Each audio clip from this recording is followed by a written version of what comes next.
कलम मन की जुबान है। आज के समय में हम अधिकतर जेल पेन या फिर बॉल पेन का इस्तेमाल करते हैं, लेकिन आपको वह पेन भी याद होगा जिसमें स्याही भरनी पड़ती थी। क्या आपने कभी सोचा है कि क्विल पेन से आधुनिक बॉल पॉइंट पेन तक कैसे चले गए? आज से सालों पहले जब लिखने के लिए स्याही, मोरपंख या फिर नुकीली चीज़ों का इस्तेमाल किया जाता था, बॉल पॉइंट पेन कलम के विकास में एक महत्वपूर्ण मोड़ था जो हमें आधुनिक समय तक ले जाता है। बॉल पॉइंट पेन का आविष्कार का श्रेय दो व्यक्तियों को दिया जाता है, जिसमें से पहला नाम जेकब लाइट और दूसरा नाम लाजरो बीरो द्वारा किया गया था। बॉल पेन का एक दिलचस्प इतिहास है, आइए जानते हैं। रीड पेन 3000 बीसी मनुष्य के रूप में विकसित हुई कलम की आवश्यकताओं ने पपीरस की खोज की। पपीरस पर लिखने के लिए मिस्र वासियों ने ईख की कलम बनाई। उन्होंने विशेष रूप से बांस को कलम के शरीर के रूप में इस्तेमाल किया। द क्विल 6ठी शताब्दी। रीड पेन का प्रयोग करने के सदियों बाद सेविल स्पेन में क्विल पेन बनाया गया। क्विल पेन हंस, टर्की जैसे पक्षियों के पंखों से बनाए गए थे। ये पेन टिकाऊ होते थे, लेकिन इन्हें बार बार चाकू से तेज करना पड़ता था। लगभग 12 शताब्दियों तक क्विल पेन का उपयोग किया जाता रहा। Steel point pen 1822। जब बर्मिंघम के जॉन मिशेल के बड़े पैमाने पर मशीन निर्मित स्टील प्लांट पेन विकसित करना शुरू किया तो क्विल्स को बदल दिया। ये पेनें क्विल की तरह ही काम करती थी, लेकिन बहुत सस्ते और मजबूत थे।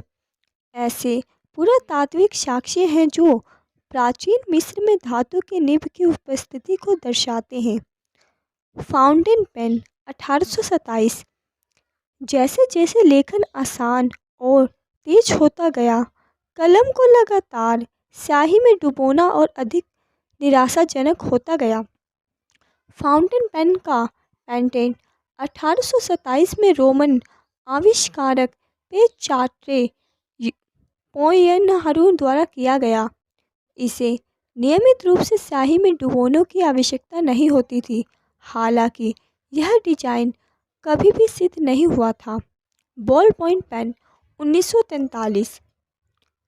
वर्तमान समय में पेन की निब पीतल, स्टील या टंगस्टन आदि जैसे धातुओं से बनता था।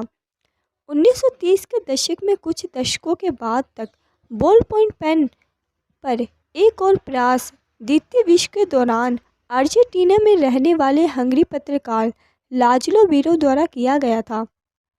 हंगरी में जन्मे लाजलो बीरो और उनके भाई ग्यारहवीं दर्ज लाउड की तरह बीरो ने निराशा के कारण पायलट पेन का अपना संस्करण बनाया। वह एक पत्रकार के संपादक थे जिन्हें स्याही के साथ एक पेन की ज़रूरत थी जो जल्दी सूख जाए और ख़राब ना हो। अखबार में काम करते हुए उन्होंने महसूस किया कि अखबार कागज़ पर इस्तेमाल की जाने वाली स्याही जल्दी सूख जाती है और आमतौर पर यह धब्बा मुक्त होती है। फिर वह उस विचार को अपने भाई ग्योर्गी के पास ले गए, इस उम्मीद में कि वह कुछ ऐसा बना सकेंगे जो उसके लिए काम करे। इस जोड़ी ने 15 जुलाई 1938 को इस पेन को बीरो नाम से पेटेंट करवाया था। ये पेन, जिन्हें बायोम के नाम से जाना जाता है, एक बड़ी व्यावसायिक सफलता थी। इस पेटेंट को 1945 में मॉर्सेल बिच द्वारा खरीदा गया था, जिसकी कंपनी दुनिया भर में 100 बिलियन से अधिक पेन बेचे। अभी भी ब्रिटेन, आयरलैंड, ऑस्ट्रिया और इटली जैसे देशों में इस कलम को बीरो पेन ही कहा जाता है, जबकि अमेरिका में इसे बॉल पॉइंट के पेन के नाम से जाना जाता है। एवरशब्द दुनिया में सबसे बड़ा पेन और पेंसिल निर्माता है। कलम मानव जाति के इतिहास में सबसे महत्वपूर्ण आविष्कारों में से एक माना जाता है।